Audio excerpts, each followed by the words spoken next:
Health Day.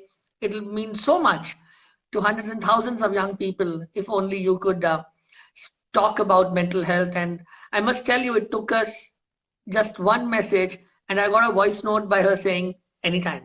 And there you have Shruti Haasan as a mental health advocate. Thank you. Thank you for having me and reaching out and having me be a part of this conversation. It's really important in my life. So it's my honor that you called me. Thank you. No, no. So, Shruti, tell me. I mean, we had this brief conversation last month, and Yes.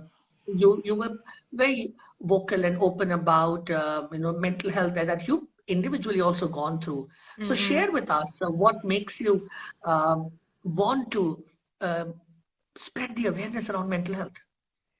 I think the first thing, doctors, it started with a sense of debilitating incompetence. An incompetence of, like, I'm not good enough. It's to put it very simply. Why am I not being able to handle it? And I'm someone who grew up in a home where we spoke about therapy. I was studying psychology. I was going to, pursue being a psychology student. Even then, there was so much stigma in my own head about it, like why it was not the stigma around mental health, but why am I not being able to cope? And I think that is the basic, each person has a basic trigger, which is very different, as you must know. Some people feel misunderstood, some people feel like me, which is, I think, almost like competitive with my own brain, like do better, figure it out. But it took me many, many years, especially being in a business that is high energy, high tension, high visibility. The anxiety came to a point, and I was using different methods to cope with it, but the anxiety came to a point where I had to address it, and I had to sit with myself in peace and communication in order to move ahead at all. And that's why when I went through therapy and I went through the process, and I always call it, it's not as dramatic as falling in love with yourself again, but speaking with yourself again. I felt like this is something I really wanted to talk about and talk with a lot of people.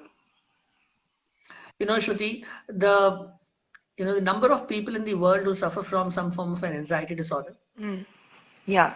it's more than 240 million. Wow. Yeah. Yeah. And I'm not, it's a huge number. 75%, Yeah. and 75% of people do not seek help because, like you were mentioning, they have stigma. And that's the difference. So when you realized you need help, you took help, you found the solution. And now imagine only 1 in 4 even consider seeking help, but less than 10% actually reach for help because so much stigma around that. So, did you face stigma? Did you think what will people think? I'm Shruti Hassan. People will look at every move of mine, everything I do. What will they do? Will it affect my career? Those thoughts came to your mind? I've been very blessed because my inner circle, my circle of friends, my family, they've been very, very supportive. Not only that, my home has been the kind of home where we've celebrated being unique, having unique strengths and unique problems, So that's been a blessing. But you're right, doctor. When I came out and spoke about it for the first time, there were all these headlines, Shruti Haasan depression case. There was a headline exactly saying that. And I decided to take it on the chin and say, I will say why it's not okay to use that kind of language. I will address that so that if I have spoken with honesty and openness, and it's easy for you to disregard it and say Shruti Haasan depression case, इसीलिए 3 picture नहीं किए उसने या 1 साल से काम नहीं, जो भी आप समझे. Can you imagine then? I mean, yeah, for me it's like heightened in a headline, but people face those kind of various versions of headlines in their life, from the neighbor auntie or their own family, or so I just feel that the stigma does exist, and we just have to, those of us who can, need to take it on the chin and talk about it, doctor. That's the only way I think we can start to make a change. So, the second question, Yes. you spoke about it, you took help. So people think that if you take help, it'll probably have a reverse effect, especially if you're in a career where people whether your public persona matters so much. Did it have a negative effect on your career or a positive effect on you? It's been an absolutely positive effect, but it is what I understood, which was the greatest thing, is people were perplexed at the idea of me taking a break. They felt that how can she take a break? कितने लोग जिंदगी भर wait करते हैं ऐसा opportunity के लिए to be an actor, to be a doctor, or to any of the jobs that God has blessed us with, but I knew I needed to take a break. Just like I say, I compare it to smelling perfumes. You need to stop and smell the coffee beans to reassess.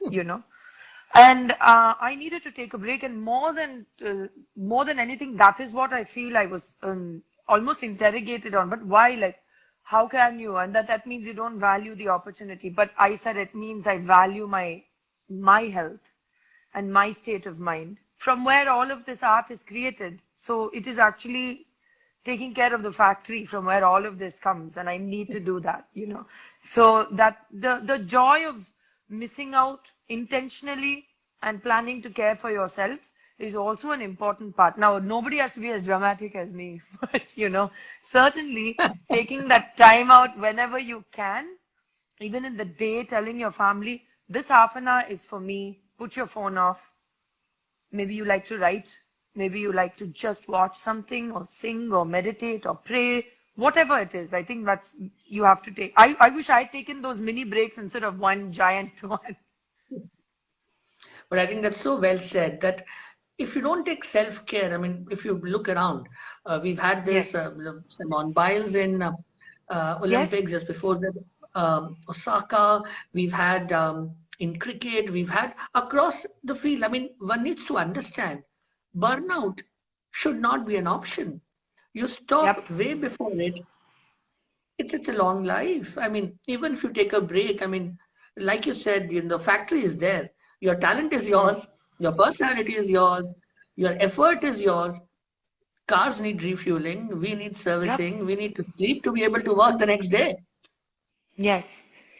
Doctor, I had So, a question for you. You've been yes. working in this field, and you've been so vocal about communicating, and I really appreciate what you do because um, it is, you're reaching out and articulating, and reaching out to people in a way that's very powerful. I wanted to ask you, how do you think this would you say that we've been destigmatizing? Are we growing? Are we moving in the right direction? Because I remember, I'll tell you what struck me is the most importantly about one of the things you did on television was talking about the mental health of children in the lockdown. And it just was so, I was like, finally, someone's talking about this, because I have so many friends with children, and this, please do tell me how it's been for the past 10 years, so in your opinion. So, honest answer would be that I think we've done a tremendous job as a society to increase our level of acceptance and awareness about mental health, psychology, psychiatry, therapy, medications for that matter.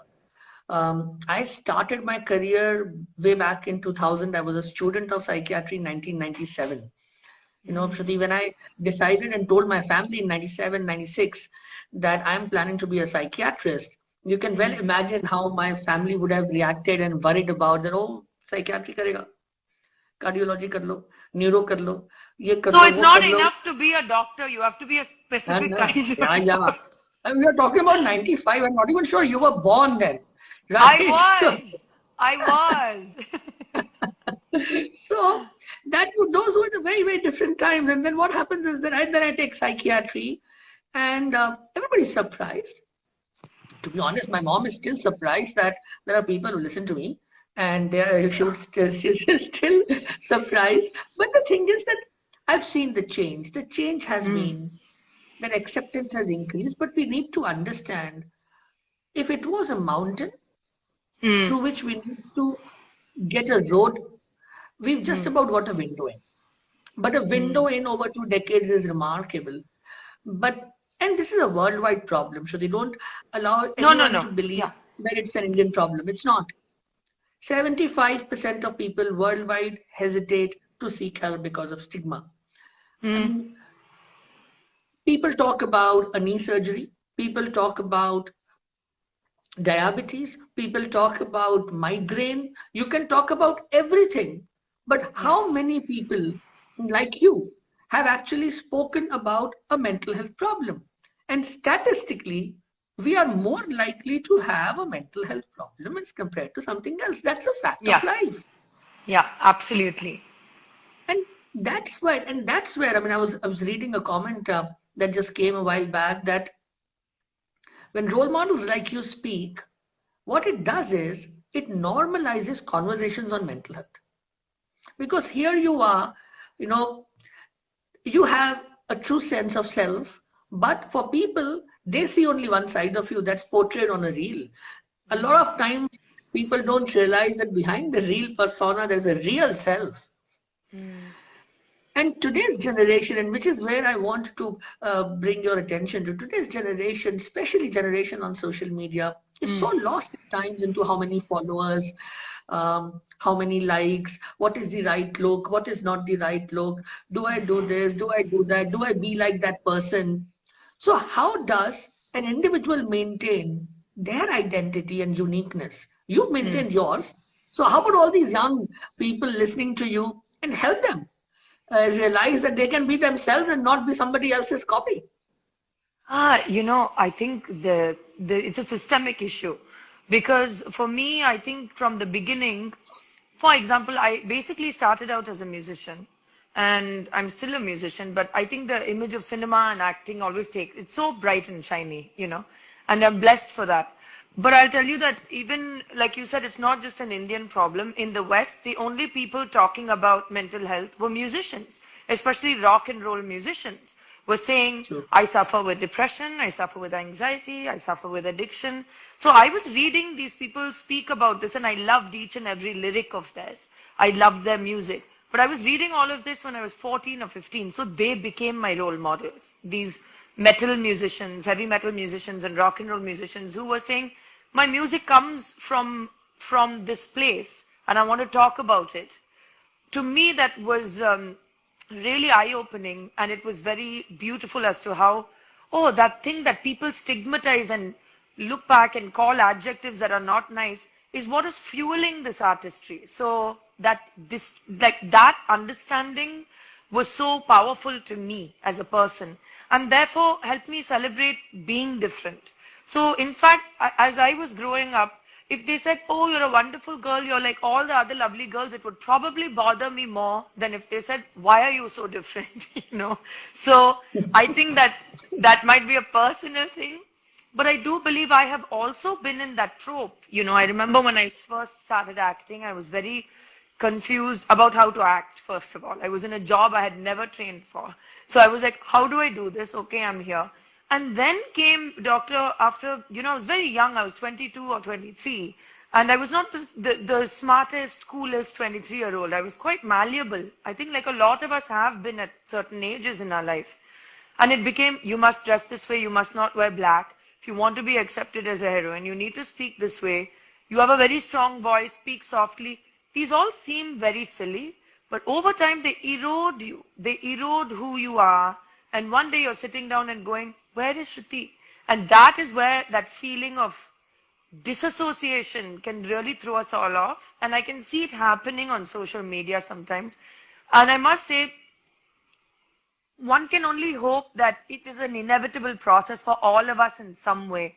I just am thankful I didn't have Instagram growing up because that allowed me to not have, maybe made, some mistakes or like be so worried about my appearance.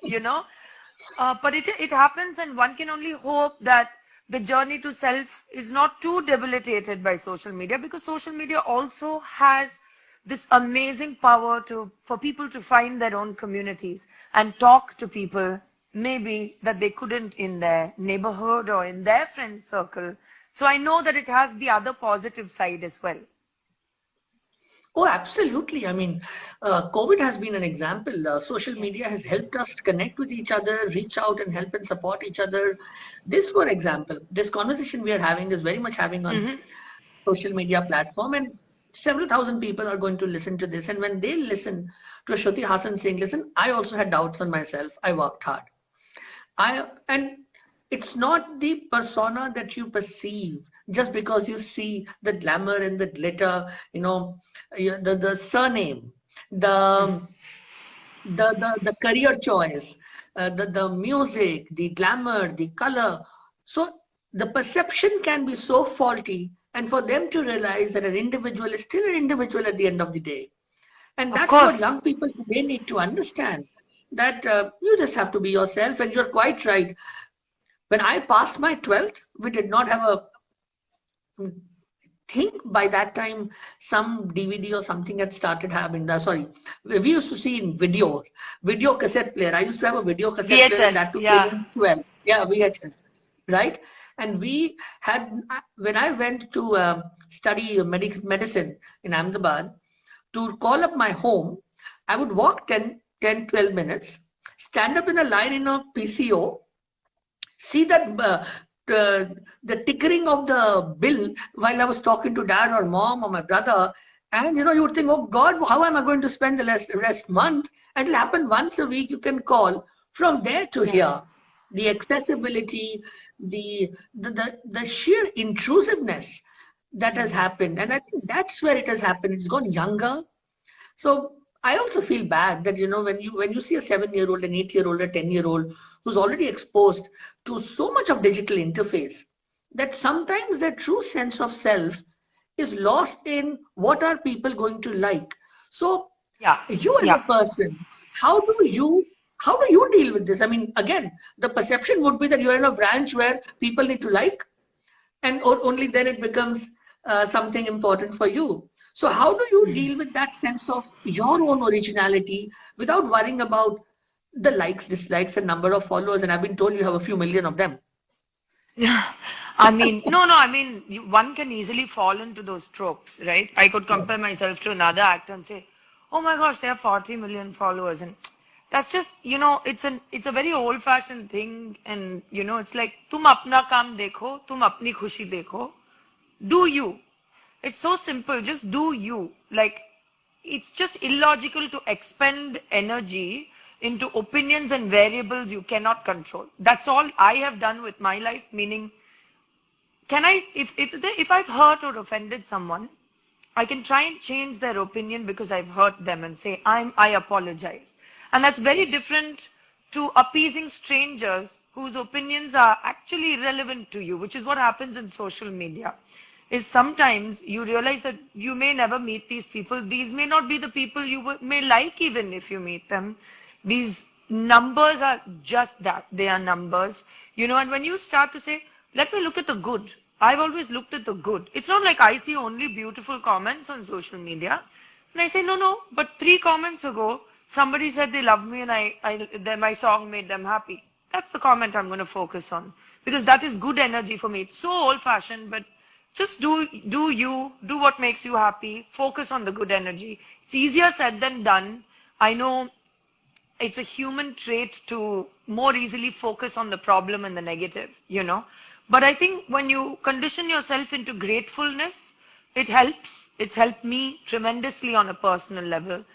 And other than that, it's just, I'm sure there's generations before you, generations before me, who think, oh my God, these kids with their video games and their heavy metal music. But it's so funny because video games and heavy metal music were my meditation. Till date, when I listen to it or when I see that Sega Sonic, it reminds me of me being able to calm down and go into my world. So maybe social media is that for some people. We don't know because it's a generational cycle. But I know that for years and years, human beings have struggled with accepting themselves. So, that's something that has just something to do with the human condition. I think I may be wrong. No, you're absolutely right. We've always been in a constant lookout for our own selves, the meaning of existence and who we are and what we want to be, and so many times being lost in the views and pushes and pulls and peer pressure. And now peer pressure has become so much Yeah. multifold with social media and the impact of social media.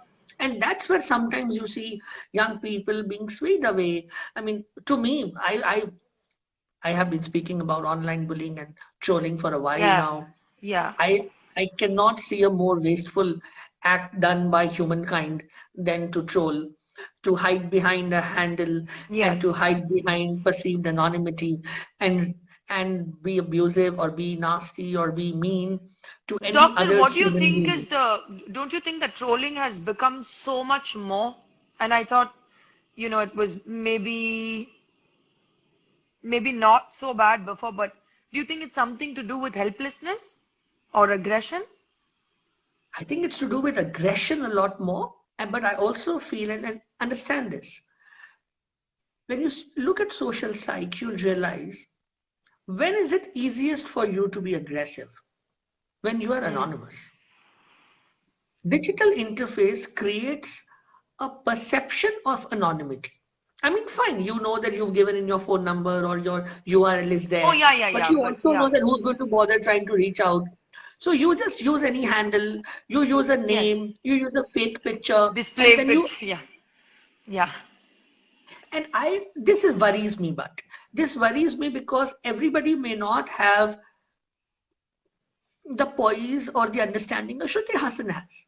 I mean, there'll be a lots of 20-year-old versions of Shruti Haasan also, and 15-year-old also, and 10-year-old also.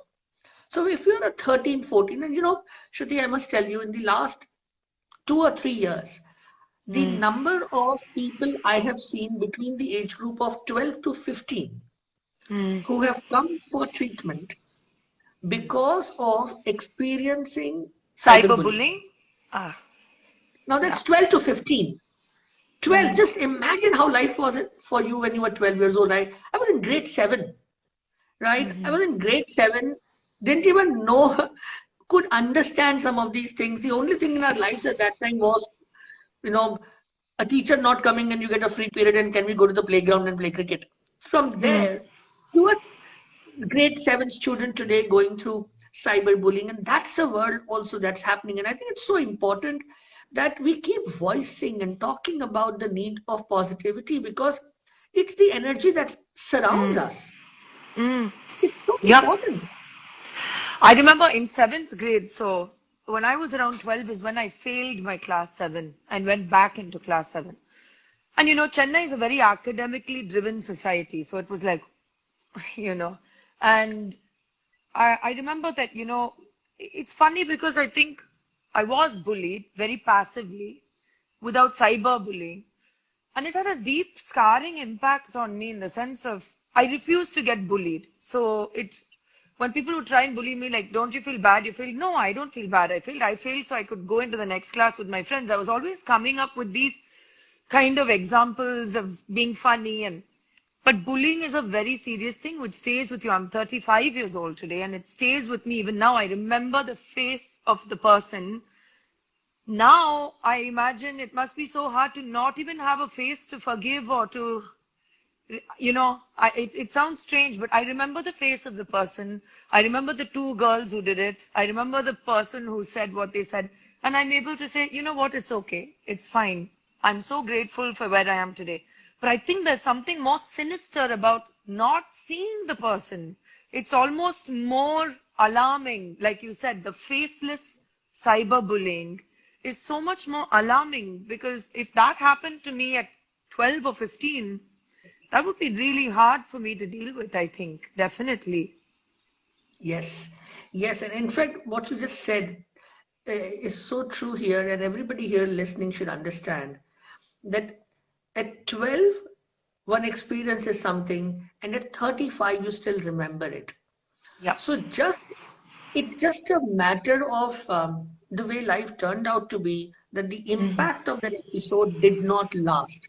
But unfortunately, for most people, the impact actually lasts because Yes. you lose relationships, you lose trust, you lose self esteem at times, you stop believing in yourself. And once that downward spiral happens, and if you don't seek help or you don't get help, it could be a vicious cycle that people struggle for life. And I say this to young people that bullying impacts life. It's not about that 5 minutes of perceived fun. It's a Mm-hmm. 70-year span of life that has been impacted by people. And Yeah. that's something one needs to understand. Tell me, Shruti, you would have also gone through so much pressure around expectations. I mean, today's young people, I got a call today from a parent of a 10th class saying that, my child's very pressured because 10th boards are coming or 10th exams are coming. And I said, 10th exam? It's the easiest exam of your life. Why are you so worried? And Mm-hmm. I still realize that right from 87 when I was in 10th and now, we still have issues around 10th and 12th. In fact, this year I've been telling all parents, remember this year because this was one year when board exams never took place. I So know, the and I word always 10, said, ये मेरे 10th standard के time में क्यों नहीं हुआ? so 12 didn't happen. So the so-called biggest exam, life-altering exam didn't Yes. happen and life didn't get altered. Life continues to go on. People who will work hard, put in their efforts will continue to do it. But tell me, how did Yes. you deal with the pressures? I mean, your surname, that would have been a No, I pressure in mean, itself. fortunately, we don't have an academic reputation. I mean, the other side of the Hassans do, but this side of the Hassans don't. They were like, Okay. ये actor की बच्ची है. So I was fine. But something really interesting happened with me. I studied in a Board of Education ICSE, started out Montessori, went to ICSE. I've had debilitating problems with mathematics since I was a child. And fortunately, my school was aware of, in fact, we had dyslexia classes for verbal or practical dyslexia. So we knew what it was. I had friends who were diagnosed and went on to do extremely well in life because it was diagnosed and destigmatized in our school. Except I think that my case was very hard to spot because I was really good verbally. I was very good at certain things. Something to do with math, logic. So math, physics, chemistry, computer programming, all. I mean, for someone who they thought was like sharp and bright, they just thought she's disinterested and will not do it. I literally could not do it. So the pressure then became, how is she going to pass her 10th board exams? Because my grades in math, and I kid you not, were 2.5 on 100. So they were like, there's no way this girl can pass her 10th standard board exam. And it's the board exam. You know how it is. It's like Judgment Day. The apocalypse is ending. So um, for me, ICSE offers the opportunity to replace mathematics with architecture, art, or music. And I, in ninth grade, switched into Hindustani Sangeet. And that changed my life. So this pressure of the board exams actually pressurized the system, that is my teacher and my school and my parents, to think, what can we do to help her pass her board exams? And that one flip decision has shaped who I am as an artist today. So for me, the 10th standard board exams mean something completely different than to other people, I think. But it's a lot of pressure. It's a lot Very of true. And what pressure. about in acting? Again, comparisons, again, pressure. You need to be this good. You need to do this. You need to do that. Did that have an impact? So, in the 10th and 12th or admissions to a college or a job interview, it's all very obvious. Are you good enough? But in the business, it's like a slow releasing poison, and you don't even realize you've consumed it. That's what I say. Because I was like, oh my God, this has actually affected me, but I didn't realize for 8 years, I think. I was like going on, going on. And one day, when it did hit me into the 8th or 9th year of my career, is when I decided, why don't I go somewhere completely where nobody knows me and reassess who I am? And that's when I stepped away and I started writing music in England and touring in small pubs and venues and bars as a musician that nobody knows. And that helped me to say, oh, okay, we can start anywhere again. And we all need that sometimes. We need to be reminded of who we are without environmental triggers like our parents or our job or the validations we have become comfortable with. If you want validation, find it in a real way through you rather than the outside. That's the only thing I can say. Inspiring, inspiring, inspiring. Young people, listen to this one. Very, very inspiring. If you want to find validation, it is in you. That's speaking like a psychologist who would have said that intrinsic motivation is what matters, not extrinsic. Not the Yes. reward, not the pay, not the social recognition, it's what you feel. And that is the chisel in the hand I've been talking about when it comes to mental health. So when you ask why I do what I do, Yes. I don't know what else to do. It's just a mountain. There is just no other way. You just chisel, chisel, chisel, and keep doing at it. And it's just and then you meet people like you, that you realize that okay, that's how it needs to happen. I mean, in fact, last 1 year has been remarkable. I must tell you, I've met so many people I would have probably never met in a lifespan because of how COVID was impacting us. Mm. Most of them were Samaritans, met on social media because they were helping out, so they reached out to me for some help, and so on and so forth. A cycle of goodness, Mm-hmm. and that's how this conversation actually happened. I came across to a colleague of mine, and I said we really need to have more voices on mental health. And my colleague said, I know somebody, and I think Shruti Haasan would want to has spoken and wants to spread awareness on mental health. I said sure, connect, and we had that absolutely interesting and Yeah, I think conversation for on people who missed spaces. out, for people who missed out on that chat, doctor, like just to tell all of you guys, it was amazing because we were all from completely different fields. And for me, to hear someone who works in sport, someone who works in, I know there was a lady talking about bringing in rules for social media. Then there were people who work in the journalistic field. There's people like you. It was truly a brilliant, brilliant conversation about, that spans across. And that's really what you said, goodness that needs to be found as the glue, because we all have different backgrounds and jobs and financial backgrounds or whatever, cultural backgrounds. But the problems invariably end up, the feelings, more than the problems, I say, the feelings are the same in some permutation and combination. And it baffles me sometimes that we forget that. Yes, we just stop. Everybody keeps on talking about the new normal, new normal. I said, well, this was always the original normal. You spend Yeah. time with family, you spend time with friends, you do your work, you take time out for yourself, take a few breaks. That was always the normal. Before this entire rat race hit us, and we became like almost as though it's a herd lost in its own track. And COVID just woke us up of our own slumber and reminded us that, listen, humankind, behave like humans. Absolutely. Doctor, I wanted to ask you something, whenever I've had friends who ask me, what do you do in therapy? Like, how do you talk to, because I believe in talk therapy. My therapist was in England, and I started meeting her in person, and then thanks to technology, we can do long distance therapy, and I was consistently with her for 4 years. Also, for me, it was about my past to sobriety. So it was very important for me to stay in therapy. And I remember friends and people ask, "What therapy mein hota kya? Like, what do you do? Like, how do you just go and talk to somebody?" And I think the beauty is in COVID, people realize how you do that. You just do it because we all have so much to say. Am I right? Or how does it work for you on the receiving end of it, so to speak? Absolutely. See, let's understand this.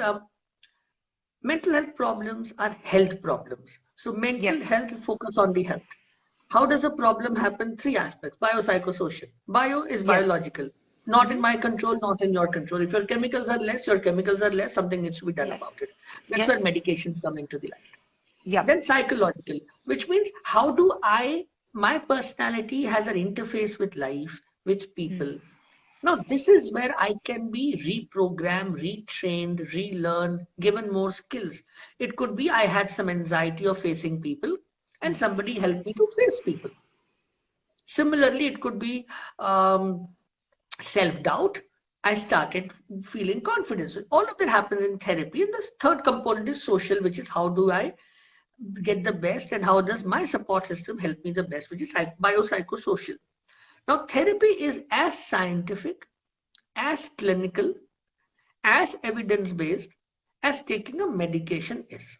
And something we need to understand, there is no substitute for your parents, your siblings, your partner, your children, your friends, your colleagues. But a colleague is or a friend is not a therapist, and your Yep. therapist is not a therapist. So what Absolutely. sometimes is shown, in films is not always what is in therapy.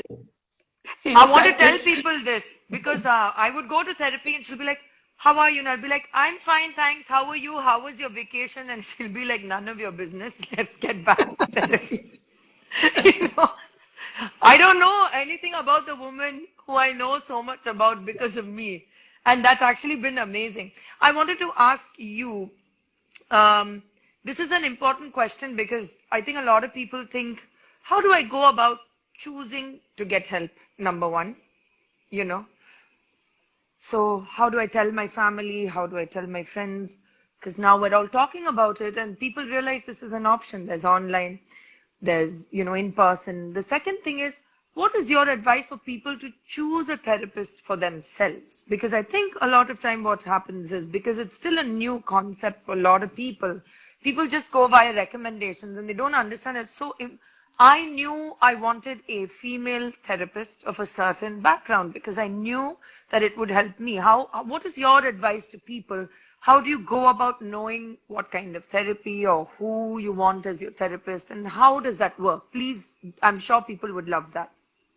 so two aspects to this. One, we all need to understand, like any other human interface, it is possible that you may go for therapy to person A and that may not work for you because the fitness, the client therapist fitness did not happen, may happen with somebody else, and that's okay.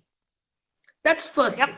Second yep. aspect, you go to what is most accessible to you, and that's Okay. something you need to understand, and understand it's a process. Now you may be referred by your physician, by a friend, by word of mouth, you reach out through Google, or whichever way you go. It may be that your therapist may refer you to a psychiatrist for meds, or reverse, that you come to a person like me, I prescribe you meds and also ask you to go to therapy. So you need to understand only this much, that I need help. Once you realize that, and then you reach help that's available. We need to understand, in a country like ours, there is almost a 500% shortage of experts. So Wow. some of us may be living in some parts of our country where you have lots of experts in your vicinity, and some others may not have that. Some of us may Yep. have the luxury of utilizing digital, some don't. Although I do feel digital transformation is the one thing which is going to make a big impact, probably the biggest I agree. milestone in mental health in India, I agree. because it's the Yes. equalizer, and it takes care of an outreach. I have started seeing patients from so far and wide where there is no way in non-telemedicine times they would have been able to have access to me. And that's something which is humbling and motivating at the same level, that we need to just keep doing this. And this Yes. is break the stigma, because what happens? Accessibility has to be there for awareness to be effective. If you just make somebody aware but don't give the help, what will you do? If I know I have depression and I know I need help, but if I can't reach help, then I will be again swayed by all sorts of voodoo kind of things and all sorts of discrimination behavior and non-scientific approaches by people around me. Yeah, So I think that's that's the why. key word. Non-scientific approaches to basic mental health concerns has been a constant push and pull for us culturally, I feel. Definitely. Yes, it has been, but it's been everywhere. It's been Yes, everywhere for absolutely. different reasons. Yes, because somehow we believe that it's okay to have diabetes and take a tablet. It's okay to have migraine. It's okay to have epilepsy. It's हाँ okay to sir have, दुख रहा है Disprin ले लो but right. yeah. But if you are having sleeplessness for 10 days, it's somehow somebody will tell you, it's your fault. You've not done this. Why don't you do this? Something's missing. Why do you keep thinking? Switch off your mind, as though switching off your mind is like switching off a Oh remote. gosh, I swear when people tell, I want to just say this on this live. When someone's having a panic attack or they're anxious, the last thing you should tell them is calm down. Just switch off your mind because I promise you, there's nothing worse you want to hear than that. There's nothing worse than that at that point. And it's happened to me where I'm hyperventilating and someone's like, "Are breathe normally, na? Just calm down." And I'm like, if I could calm down, I promise you I would. You know? Yeah. Absolutely. It's like telling a person, relax. Yeah. And then you'll be asked, how do I relax? Yes, exactly. Well, yes. So, I know we have what about 10 odd minutes before Instagram will shut us off. Otherwise, Yes. I could just keep on having this conversation with you. Talking to young people, Shruti, gives me so much of positivity. Frankly, it instills hope. I was reading the book, started this book last evening, and I read a very interesting line that if you take away hope, then time loses its context. I love that. Yeah. Yeah, that's So, beautiful. So let me ask you some very, very pointed things that young people can learn from. One, um, how do you deal with pressure and how do you relax? What is Shruti Hassan's way of relaxing, and how do you advise people to learn to switch off and take breaks for themselves? Switching off is a very subjective thing and it's very personal on what switching off means to you, right? And that's the thing because for me, talk therapy helped me a lot to understand who I am and what works. And one of the things my therapist told me is, I'm meditating so much and it doesn't work and it just gives me more anxiety that I'm not able to calm down despite trying to meditate. I know it sounds crazy, but it's like I'm trying to meditate and the fact that I'm not able to meditate is making it worse, So I realized it's not for me. What there was for me the fact that writing has been a source of therapy for me personally for years and years. But to do it with the awareness of what it's doing, I write to myself. I write to myself and that helped me a lot. I practice gratitude, which is, non-religious gratitude, just as is for myself. The one thing that has helped me tremendously is a lot of people think I stay fit because I'm an actor, but I stay fit because working out and being physically active has tremendously helped the chemical levels in my brain and my ability to function just through movement and syncing with my body, sweating a little bit. It sounds so basic, but it helped me dramatically. The fourth most important thing that I removed from my life was alcohol and caffeine. Again, chemical triggers that did not help me at all. And especially with alcohol, it's so easily available. There's a promotion, cheers to that, it's your birthday. So I realized it's not something I want in my life. So to live a clean, sober lifestyle with fitness on the pinnacle of it, this is not me preaching, this is what works for me. These are the things, and constantly talking very, very honestly and speaking, because I didn't speak much at all growing up, which seems hard to believe because I never shut up now, which is, but being able to speak and communicate and working out and maintaining a discipline for myself, and not discipline in the negative connotation, but a personal sense of achievement to have done a workout for 20 minutes, made a meal I like, quietly for myself. Listen to that song that I want to on my way to work. These small things, when you start accounting for them, they have brought a lot of peace. As far as pressure comes, am I the best at dealing with it? Absolutely not. I still get anxiety attacks. I get anxiety attacks, but I have tools now. And that's all we can hope for, is to build a specialized bespoke toolkit for ourselves. And you know how to build that toolkit that you can pull out at moments like that only when you speak and analyze and get to the bottom of it. And for some people, as you know, that toolkit may require medication. I didn't gravitate towards medication, but I have a lot of friends and colleagues who are on medication, and that is a part of their toolbox in order to deal with things, So everybody's dealing of pressure, anxiety, whatever you want to call it. I think it's the time you spend with yourself to know what helps and heals you. Okay, now those were very, very, very inspiring. All of you people learn. What Shruti said is what works for her. So it doesn't mean that it has to be directly applied. You value it. right? You value it. So a lot of you young people, and since Shruti mentioned alcohol and caffeine, and I have been speaking about it for a while, life is absolutely wonderful if you want it to be. And if Absolutely. you want to experience the true high and positivity of life, there are people in your own self, and there is just a whole beautiful world out there. And there is no way any chemical high can substitute the high that life gives you. And there is no chemical high which will not hurt you in the Mm, long run and the short run. Be very, very yeah. clear about it.